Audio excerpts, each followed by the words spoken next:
Bonjour à toutes et à tous. Je vous ai proposé il y a quelques jours une vidéo en direct, un cours en direct sur la contextualisation dans la production écrite. Et j'ai souhaité vous refaire un cours, mais sous forme de diaporama, pour que vous ayez des notes plus précises et que vous n'oubliez pas certaines choses qui sont indispensables. Tout d'abord, donnons une définition de la contextualisation. Contextualiser, c'est se mettre à la place de la personne qui doit écrire le texte. Donc il faut absolument que vous lisiez parfaitement bien et de manière minutieuse l'énoncé du sujet pour savoir exactement qui vous êtes et que vous réfléchissiez à qu'est-ce qu'elle dirait à la personne à qui elle écrit. Comment va-t-elle s'exprimer? Pourquoi elle écrit? Donc toutes ces questions, vous devez vous les poser avant de commencer à rédiger votre sujet pour ne pas vous tromper. Et si vous ne faites pas ce travail préliminaire, il est possible que vous fassiez des erreurs monumentales qui vont vous coûter énormément de points. Imaginez par exemple que vous écrivez au directeur de l'école sans dire qui vous êtes, que vous êtes un parent, que vous avez votre enfant en telle classe, etc. Évidemment, il faut le dire. Imaginez que vous écrivez dans un forum, je vous rappelle, c'est un endroit où les gens discutent sur un même thème. Un forum, vous n'êtes pas tout seul. Il faut évidemment parler de ce que les autres ont dit avant vous et donner la parole à celles et ceux qui vont arriver après vous. Voici deux petits exemples très rapides, vous voyez, de tout ce à quoi il faut que vous pensiez. Alors, quand devez-vous contextualiser? Toutes les productions écrites de DELF B2, je dirais même de DELF B1 jusqu'à DELF C2 exigent une bonne contextualisation. Et d'ailleurs, cette contextualisation devra être de plus en plus précise, de plus en plus pointue au fur et à mesure que vous allez monter dans les niveaux. La contextualisation devra être plus précise en C1 qu'en B2 et plus précise en C2 qu'en C1. Donc systématiquement, plus vous avancez dans le niveau, plus votre contextualisation devra être précise. Donc on la retrouve dans la lettre formelle, donc à un directeur, au maire, à un ministre. On la retrouve également dans le courrier dans un forum. Donc vous vous adressez aux autres lecteurs, donc évidemment il faut faire référence à ce qu'ont dit les autres lecteurs avant vous. Le courrier des lecteurs, ici vous vous adressez au journal, donc vous allez forcément faire référence à ce que le journaliste a dit.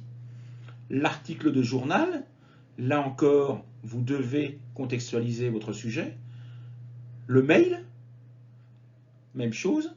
Et la lettre ouverte, même chose, il faudra contextualiser et donc réfléchir à toutes les questions que nous allons voir maintenant. Juste une petite chose, en attendant, pour la production orale, il y a parfois besoin également de contextualiser, mais j'en parlerai un petit peu plus tard dans une autre vidéo. Donc voici tout ce que vous devez faire pour chaque type de production. Vous voyez, les lettres formelles, email, courrier dans un forum, courrier des lecteurs, article de journal, lettre ouverte. Et je vous ai mis tout ce que vous devez contextualiser. Le nom, la date, l'élément déclencheur, le personnage, c'est-à-dire qui vous êtes et à qui vous écrivez. Donc vous voyez que presque systématiquement, il faut contextualiser. Alors voici les questions auxquelles vous devez absolument répondre. Qui êtes-vous? Donc vous devez réfléchir à qui est votre personnage et donc lui inventer une histoire, son nom, sa famille, son rôle dans la société. À qui vous écrivez? Ça va être très important pour savoir si vous lui écrivez de manière formelle ou informelle. Comment vous lui écrivez? Donc ça, c'est justement objectif, subjectif, formel, informel, quelle rhétorique, c'est-à-dire quelle manière de s'exprimer. Tout ça, ça va être en relation avec le sujet. Où? Il est parfois important d'y réfléchir. Nous allons voir tout à l'heure des exemples d'erreurs monumentales qui sont faites sur le lieu. Quand? Quand est-ce la date que vous allez mettre? elle est importante également. Il y a très souvent des erreurs sur la date. Pourquoi? Quel élément? Donc c'est l'élément déclencheur. Pourquoi vous avez décidé d'écrire? Quel est votre rôle dans la société? Est-ce que vous avez lu un article? Est-ce que vous avez entendu quelque chose? Est-ce que vous avez... Pourquoi vous décidez aujourd'hui d'écrire? Et quoi? C'est-à-dire quels sont les arguments que vous allez développer. Voyons tout d'abord le nom de l'expéditeur et les erreurs principales qui sont commises. Tout d'abord, il ne faut jamais mettre son propre nom. C'est totalement interdit. Une copie doit rester neutre, c'est-à-dire qu'on ne doit pas savoir en la lisant qui l'a écrit. Si vous mettez votre nom, vous prenez le risque de rendre votre copie nulle et donc d'avoir un 0. Donc faites très attention. Vous devez choisir un nom français et écrire correctement les prénoms. Attention que le nom que vous mettez dans l'entête soit le même que le nom que vous mettez pour la signature. J'ai déjà vu des noms différents ou des orthographes différentes. J'ai même vu des cas où c'était un homme en haut et une femme en bas. Donc faites très attention. Même chose pour le récepteur. J'ai vu parfois monsieur le maire en haut et madame la directrice en bas. Donc faites très attention à tous ces éléments qui, si vous faites l'erreur, va être considéré comme quelque chose d'inattention et totalement anormal. Vous devez vous relire avant de rendre une copie et donc le voir. Les destinataires. Là encore, vous pouvez contextualiser le destinataire. C'est-à-dire que si vous écrivez par exemple à un maire, vous pouvez lui rappeler en fin de courrier que s'il est maire, c'est parce qu'il a été élu et que s'il ne répond pas à vos exigences, il est possible qu'aux prochaines élections, vous ne votiez pas pour lui. C'est une possibilité. Si vous écrivez à un directeur d'école, même chose. Le directeur d'école, il n'est en place que parce qu'il a des élèves dans son établissement. Si vous estimez que le directeur ne fait pas son travail, vous pouvez le menacer en lui disant que l'année suivante, votre enfant ira dans un autre établissement scolaire. En France, chacun peut envoyer son enfant là où il veut. Dans un forum, évidemment, vous allez rappeler ce que les autres ont dit avant vous et faire référence à ce que les autres diront après vous, en leur donnant la parole. Donc vous voyez, là encore, le destinataire, vous contextualisez le sujet. La date. J'ai vu là encore des erreurs très fréquentes, notamment cette semaine avec mes élèves qui viennent de débuter la formation C1.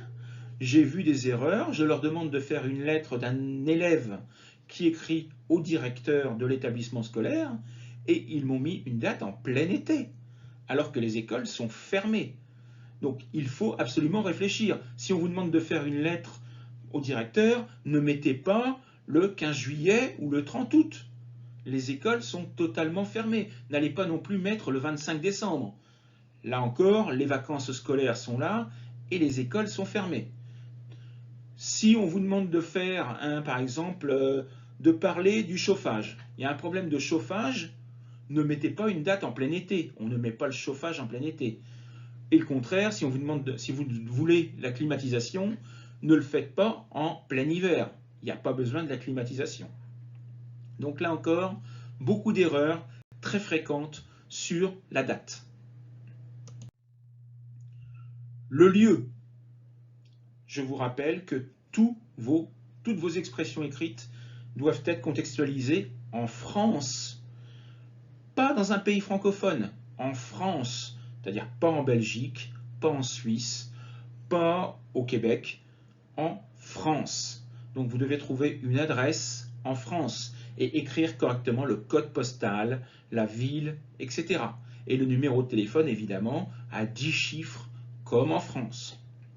Donc faites très attention à ça. J'ai vu des erreurs également, où vous demandez par exemple, vous vous plaignez qu'il n'y a plus de banque chez vous, et vous mettez que vous habitez à Paris. Il y a des banques à Paris. Là où il n'y a plus de banques, c'est dans les tout petits villages. Donc évidemment, il faut contextualiser dans un petit village. Si vous dites qu'il n'y a plus de banque chez vous et que vous mettez votre adresse à Paris, c'est totalement illogique. J'ai même vu des cas où un parent d'élève écrit au directeur de l'école et l'adresse du père, c'est à Paris, et l'adresse du directeur, c'est à Marseille. Comme si l'enfant allait faire 1000 km tous les jours pour aller à l'école. Donc il faut vraiment réfléchir à toutes ces erreurs bêtes. Le système scolaire français, là encore très très important. Vous devez connaître le système scolaire. Imaginez, je vous demande un sujet, et dans l'énoncé, on vous dit votre fils de 14 ans se plaint des conditions dans l'établissement, etc. 14 ans, vous devez savoir exactement dans quelle classe votre fils est. Si vous, à 14 ans, vous dites qu'il est en terminale, il y a un problème, puisqu'en terminale, c'est 18 ans. Si on vous dit qu'il a 17 ans et que vous mettez qu'il est en 6e, c'est pas possible, puisqu'en 6e, ils ont 11 ans. Donc, vous devez absolument connaître le système scolaire français et les classes, à quel âge elles correspondent. D'accord ? Vous devez savoir quelles sont les classes du collège, quelles sont les classes du lycée, quelles sont les classes de primaire. Donc faites très attention également à ça. Une précision, le mot étudiant n'est pas valable pour des élèves qui sont en collège ou lycée. Le mot étudiant est réservé à l'université.